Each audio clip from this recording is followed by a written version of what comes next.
안녕하세요. 승리한상 가족 여러분, 그리고 강성성경연구원 여러분. 오늘은 시편 91편 1절에서 16절 말씀을 그가 내 이름을 안즉 내가 그를 높이리라는 제목으로 함께 말씀을 나누도록 하겠습니다.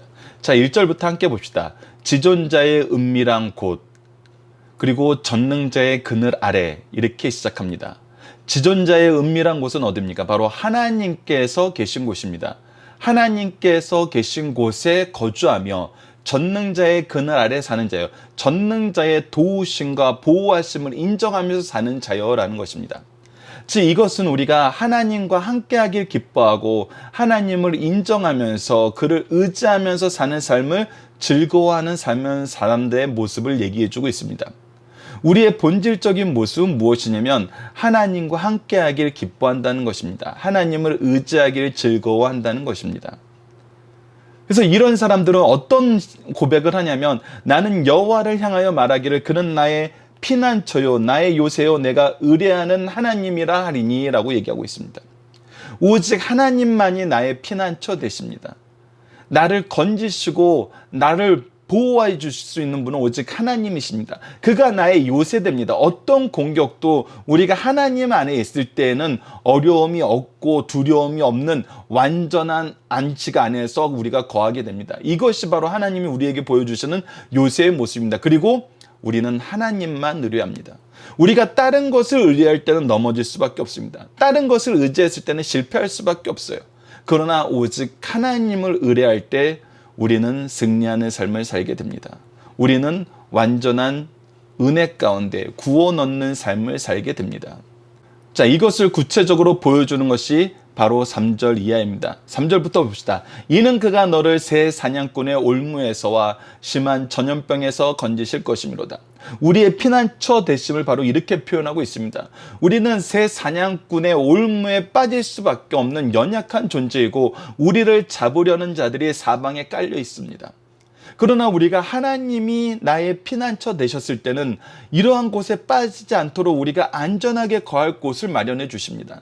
심한 전염병이 우리를 둘러싸고 있고 언제든지 우리를 삼키려 하지만 우리가 치료받을 수 있고 회복될 수 있는 피난처를 하나님께서 우리에게 준비하시고 그곳에서 우리를 지켜주십니다. 그리고 우리의 요새됨을 어떻게 표현합니까? 바로 4절부터 6절까지의 모습입니다. 그가 너를 그의 깃으로 덮으시리니 우리는 그의 요새가 되는 그의 날개 깃에 덮음을 받은 그의 자녀들입니다. 그의 백성입니다. 내가 그의 날개 아래에 피하리로다. 우리가 피할 곳은 바로 하나님이 계신 곳입니다. 하나님이 세우신 요새입니다. 그의 진실함은 방패와 손방패가 되시나니, 그리고 우리가 따르는 것은 그의 진실함입니다. 하나님께서 이 세상에 선포하신 것은 그의 진실하심입니다. 그의 진실하심으로 하나님께서 이 세상을 통치하시기 때문에 그의 진실함을 따르는 것은 우리에게 방패, 손방패가 되어서 우리를 무너뜨리지 못하게 막아주신다는 것입니다. 그래서 이런 요새에서 우리는 어떠한 삶을 사냐면, 밤에 찾아오는 공포와 낮에 날아드는 화살, 밤의 공포와 낮의 위협, 어두울 때 퍼지는 전염병과 밝을 때 닥쳐오는 재앙들, 이 각종 재앙들을 우리는 두려워하지 않게 됩니다. 이것이 바로 하나님을 요새로 삼은 사람들의 삶의 특징이라는 것입니다. 그리고 우리는 하나님만 의뢰한다는 것은 바로 7절에 나타납니다. 1000명이 내 왼편에서 10,000명이 내 오른쪽에서 엎드려지나, 이 세상을 살다 보면은 누구도 피할 수 없는 재앙들이 가득한 상태에 살게 됩니다. 사람들은 이것을 준비한다고 생각하고 이것을 막을 수 있다고 생각하고 이것을 대처한다고 생각하고 있지만 그렇지 못하는 것들이 얼마나 많은지 우리는 이미 알고 있습니다. 그러나 사람들은 각자가 의뢰하는 것을 따라서 그들이 안전할 수 있는 방법을 찾지만 실패합니다. 다 넘어집니다. 엎드려집니다.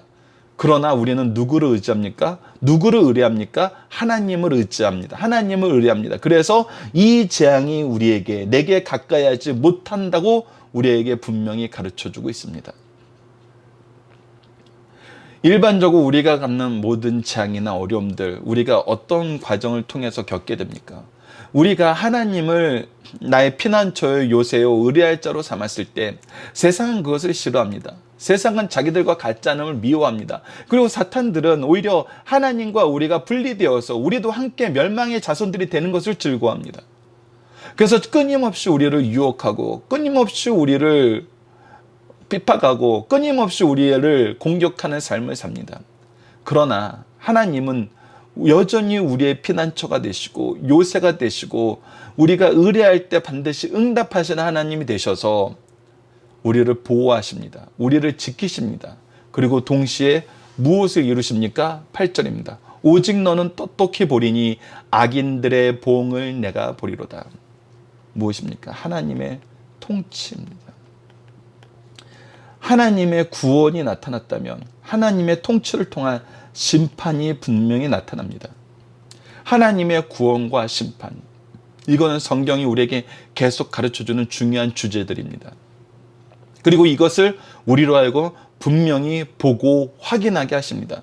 그래서 우리로 하여금 이것을 믿고 의지할 수 있도록 만드십니다. 이 모든 것을 본 사람들은 다시 한번 고백합니다. 9절입니다. 2절 말씀의 반복과 마찬가지입니다. 내가 말하기를 여호와는 나의 피난처시라 하고 지존자를 너의 거처로 삼았으므로 라고 얘기합니다. 하나님은 나의 피난처십니다.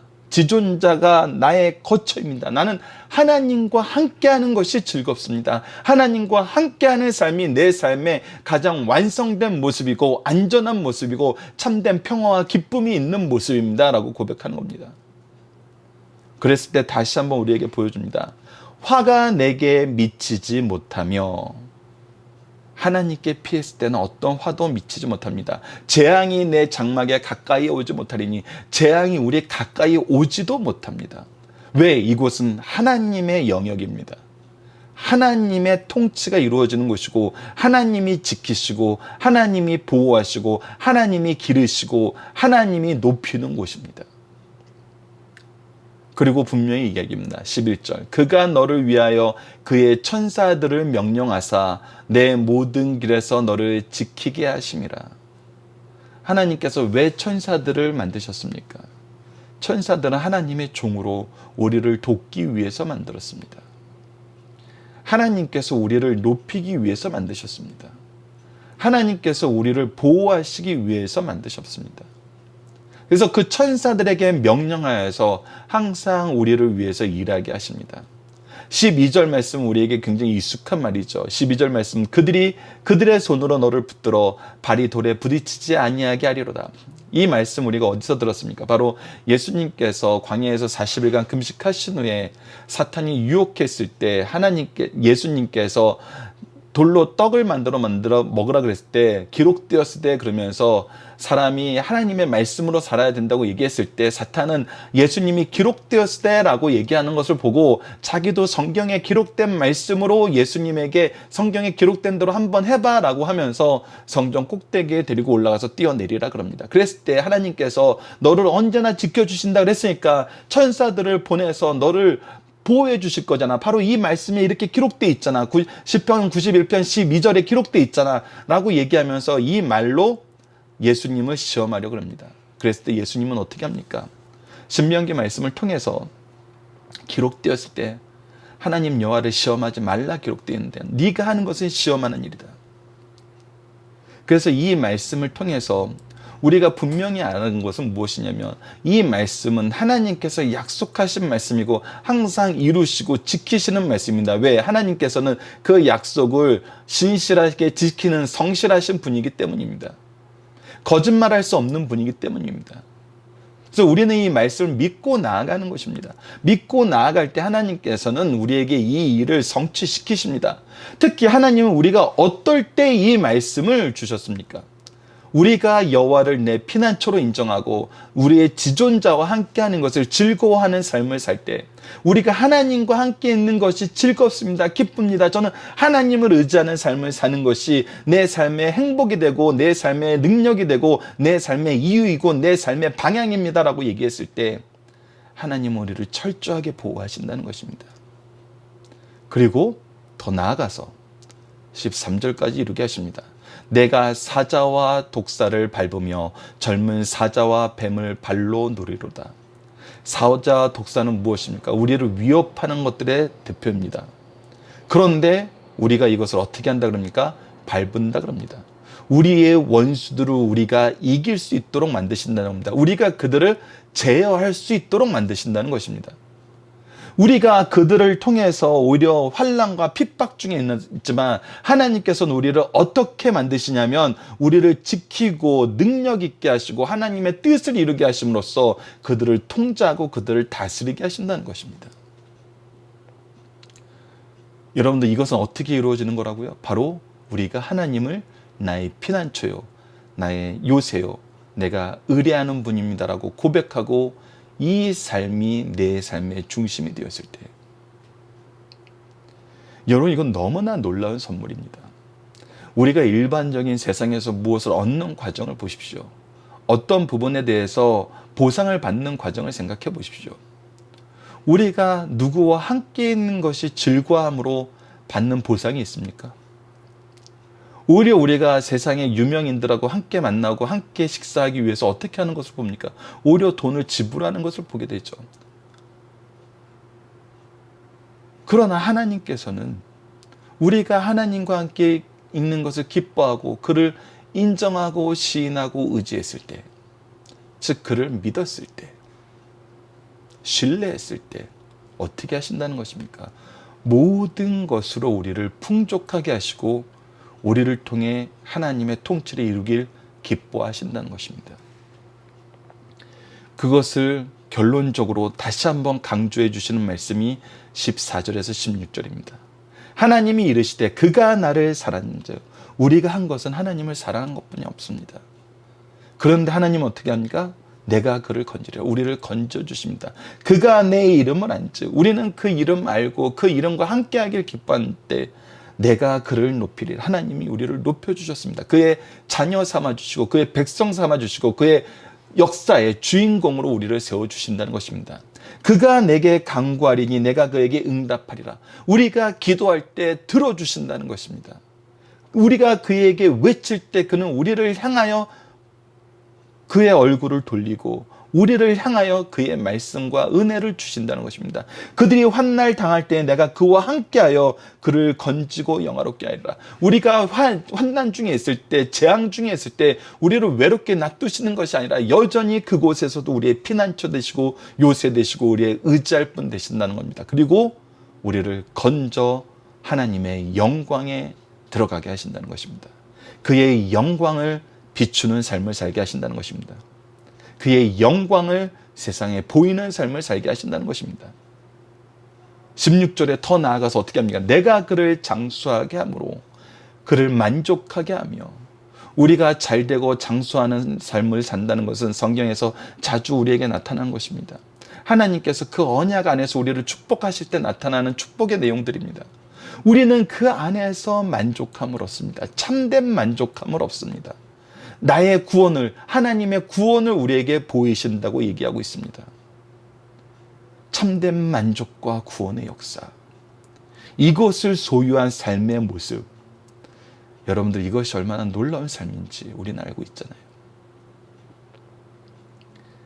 하나님이 만족하게 하는 삶, 하나님이 구원을 약속한 삶, 하나님이 우리 기도에 응답하는 삶, 하나님이 우리의 환난 가운데서 건져주셔서 영화롭게 하는 삶, 우리를 사랑하시는 그 이름 안에서 사는 삶, 이것이 성도가 갖게 되는 놀라운 은혜의 능력이며 특권이며 삶의 결론입니다. 이 삶을 사는 자가, 이 삶을 소유하는 자가 무엇을 두려워하겠습니까? 어떤 염려와 걱정 때문에 우리가 잠을 이루지 못하는 상황에 놓이겠습니까? 하나님을 의지하고 인정하면 됩니다. 하나님이 나의 피난처요, 요새요, 의뢰할 분이심을 우리는 기뻐하면 됩니다.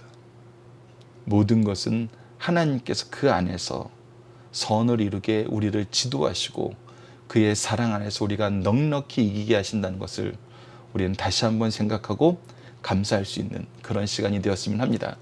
자, 본문 묵상하기를 봅시다. 하나님과 동행하는 사람은 하나님을 어떻게 고백하고 선포합니까? 우리가 그런 나의 피난처요, 나의 요새요, 내가 의뢰하는 하나님이라고 고백하게 됩니다. 나의 피난처요, 지존자를 우리의 거처로 삼았다고 얘기하게 됩니다.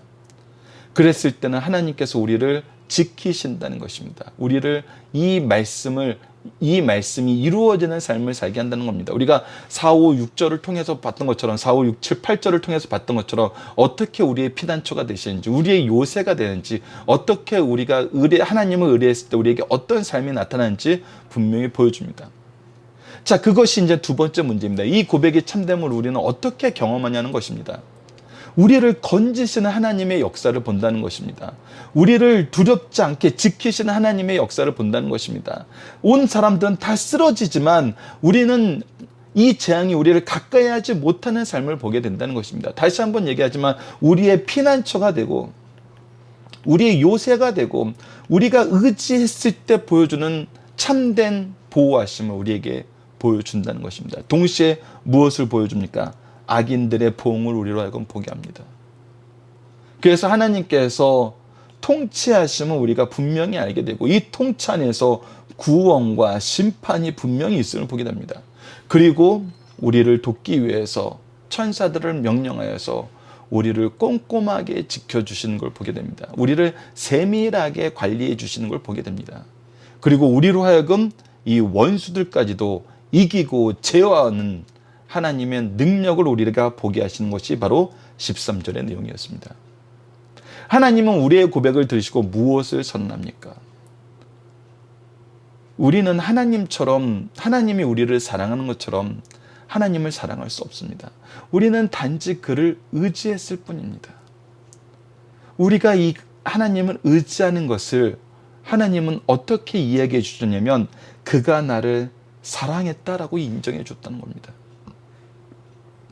우리는 그 사랑을 간구했는데 하나님은 그것이 나를 사랑한 것이다라고 얘기해 주신다는 거예요. 그래서 내가 그를 건진다는 거예요. 우리가 하나님을 인정하게만 하면은 하나님은 우리를 건져주신다는 것입니다. 그가 내 이름을 안즉 그를 높인다는 거예요.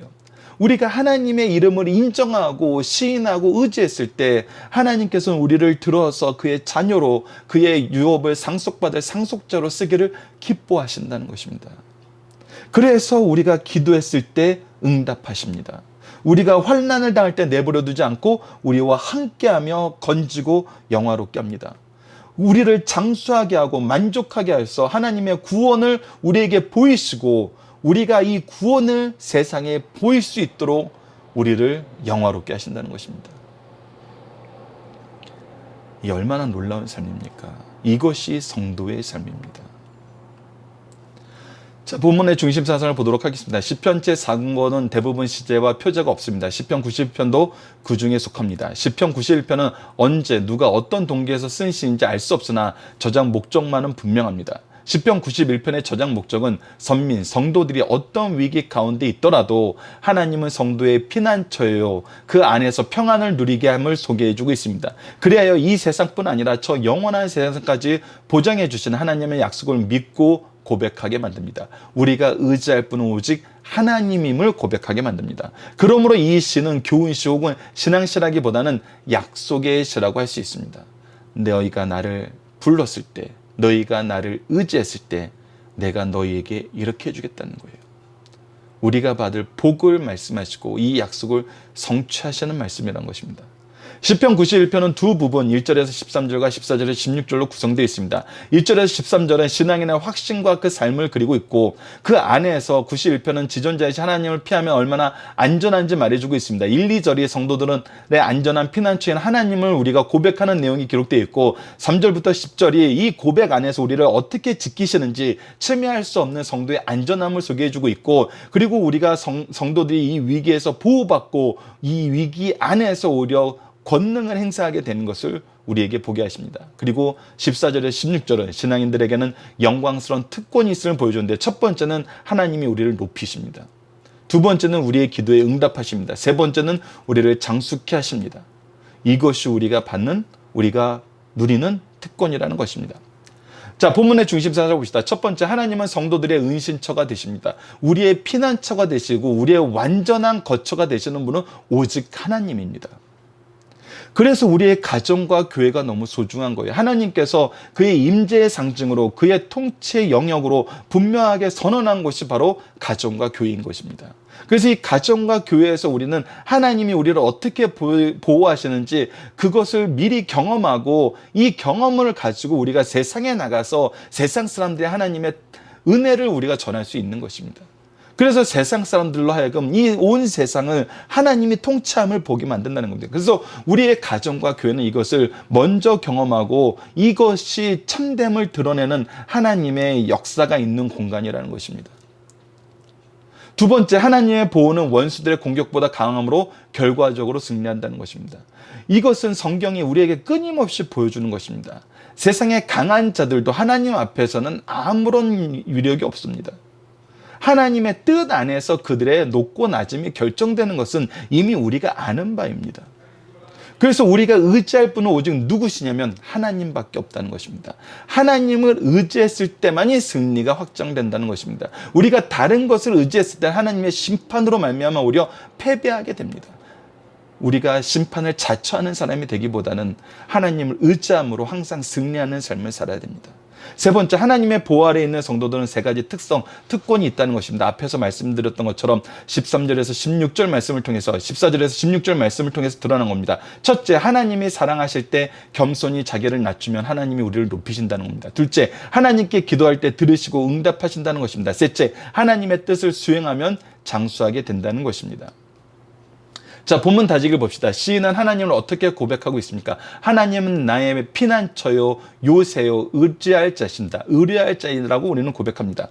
하나님이 보호는 성도들을 적극적으로 어디까지 이렇게 합니까? 13절 말씀 우리가 사자와 뱀을 제어하는 역사까지, 그 능력까지 가기게 됨을 하나님께서는 우리에게 보여줌으로써 우리가 이 세상을 이기고 이 세상에 하나님의 통치를 전하는 하나님의 통치의 통로, 은혜의 통로, 축복의 통로, 사랑의 통로가 됨을 분명히 가르쳐 줍니다. 그래서 그들을 어떤 사람 만듭니까? 하나님께서 구원하시려 작정한 자들을 하나님의 백성으로 인도하는 통로가 되게 하는 것, 바로 그것이 구속사의 능력 있는 일꾼들의 삶의 모습이고 우리에게 이 모습을 주시는 것이 하나님의 은혜이고 능력임을 오늘 본문 말씀은 우리에게 가르쳐 주고 있습니다. 자, 본문 적용하기입니다. 하나님이 우리를 쓰실 때 우리를 높이시고 영화롭게 하시고 구원하심을 선언하셨습니다. 이것이 바로 14절에서 16절 말씀이죠. 이 세 가지 특권, 이 특징에 대해서 계속 얘기해 줍니다. 우리는 현재 교회와 가정에서 이것을 어떻게 경험하고 있나요? 우리는 정말 이것을 경험하는 삶을 사냐는 것입니다. 첫째, 우리가 우선 서론적인 부분이 있어야 됩니다. 우리가 이것을 경험하기 위해서는 우리의 교회와 가정이 어때야 됩니까? 우리의 교회와 가정이 철저하게 하나님은 나의 피난처요, 요새요, 의뢰할 뿐입니다라는 것이 고백되는 공간이 되어야 됩니다. 이것을 가르치는 공간이 되고 이것을 배우는 공간이 되고 이것을 인정하고 의지하면서 우리가 이것을 경험하는 공간이 되어야 된다는 것입니다. 그렇지 않을 때는 교회와 가정에서 이것을 경험할 수 없습니다. 인정하지 않았는데 내가 이것을 거절하면서 우리의 가정과 교회가 어떻게 그렇게 될 것을 기대합니까? 이것은 또 우리가 조심해서 여러분들이 이해해야 되는데 우리의 교회와 가정을 우리가 이렇게 만들어 나가야 된다고 생각하는 것은 또 그것은 오해입니다. 이것 하나님께서 교회와 가정은 하나님께서 하나님의 피난처가 되게, 하나님의 요새가 되게, 하나님을 의뢰하는 곳이 되게 이미 만들었어요. 그래서 우리가 하나님의 뜻대로 하나님을 인정하고 의지하며 나아가면 우리는 교회와 가정에서 이것을 경험하게 되고 하나님이 만드신 신적 기관으로서의 이 모습을 온전히 경험할 수 있습니다. 그런데 우리가 이것을 경험하지 못하는 것은 왜 그러냐면 이것을 인정하지 않았기 때문이고 적극적으로 이것을 거부했기 때문입니다. 인정하지 않는 것, 거부하는 것, 이것은 모두 죄입니다. 즉 우리가 무엇이냐면 우리가 굳이 교회를, 가정을 이렇게 만들어야 돼 그렇게 하지 않고 하나님의 통치를 인정하고 하나님의 뜻을 이루는 것을, 하나님이 이곳을 통해서 하나님의 뜻을 이루는 것을 의지하면은 하나님께서 그렇게 인도해 주시는데 우리는 오히려 적극적으로 그것과 반대된 방향으로 계속 가고 있다는 거예요. 그래서 교회에 처음 있어야 되는 역사가 무엇이냐면 회개입니다.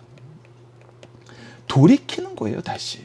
우리가 만드는 것이 아니라 하나님이 만드신 본래의 모습으로 돌이키고 하나님의 뜻을 인정하고 의지하는 것입니다. 하나님의 방법의 맞음을 인정하고 의지하는 것입니다.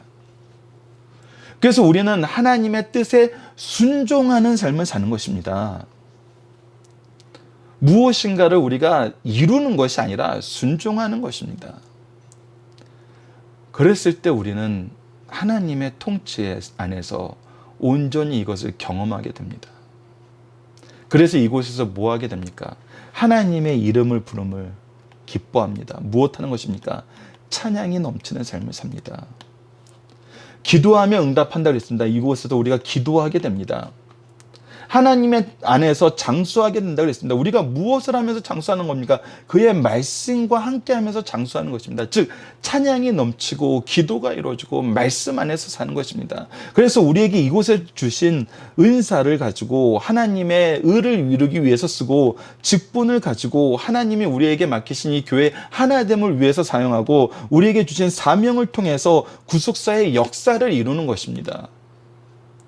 이것은 하나님이 미리 준비하고 우리와 함께하고 이것을 이룰 결과까지도 우리에게 책임져 주는 삶입니다.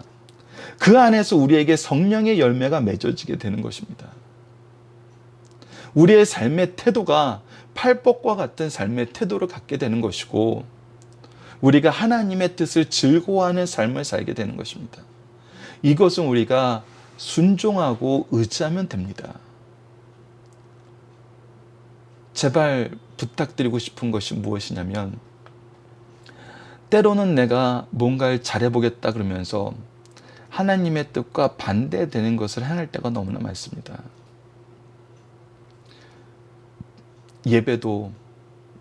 예배를 준비하는 사람이 먼저 순종해야 됩니다. 가정에서도 영적 리더가 먼저 하나님의 법을 즐거워하고 하나님을 아버지로 모시고 인정하고 의지하는 삶을 먼저 보여줘야 됩니다. 말로는 이렇게 하면서 행동은 전혀 다른 모습을 보인다면은 우리는 오히려 이것을 적극적으로 거부하는 삶을 살기 때문에 이것을 절대 경험할 수 없습니다. 다시 한번 이 부분 여러분들께서 다시 한번 묵상하시고 우리 교회와 가정의 모습, 우리가 무엇을 이루는 것이 아니라 말씀에 순종해야 됨을 다시 한번 묵상하시고 이 내용으로 기도하는 우리 승리한산 가족 여러분들, 강성 성경연구원 여러분들 되었으면 합니다. 이번 주 공동 기도 제목은 우리의 삶의 참된 가치는 하나님과 함께하는 것임을 깨닫고 이것을 세상에 증거할 수 있는 능력 있는 삶을 살게 하여 주소서. 이것이 정말 너무나 아름답고 너무나 완전한 삶임을 우리는 말씀을 통해서 계속 확인하고 있습니다. 오늘 말씀 안에서는 은혜로우신 하나님, 우리가 주님의 은혜를 의지하는 것을 의로 여기시고 값없이 우리를 구원하시고 영화롭게 하시고 높이 쓰심을 감사합니다. 우리가 그를 의지하고 그를 찾는 것을 하나님은 우리의 의로 여기셨고 그것이 하나님을 사랑하는 것이라고 여겨주셨습니다. 그리고 우리를 영화롭게 하시고 우리를 높이 쓰셨습니다. 이것보다 더 우리가 감사할 수 있는 내용은 없습니다. 우리가 부모가 된 거, 우리가 스승이 된 거, 우리가 하나님의 은혜를 먼저 받은 거, 이게 얼마나 감사한 일입니까? 그래서 우리는 더욱 겸손히 은혜를 전하는 사명을 감당해야 됩니다. 우리 함께 이 내용으로 기도합시다. 감사합니다.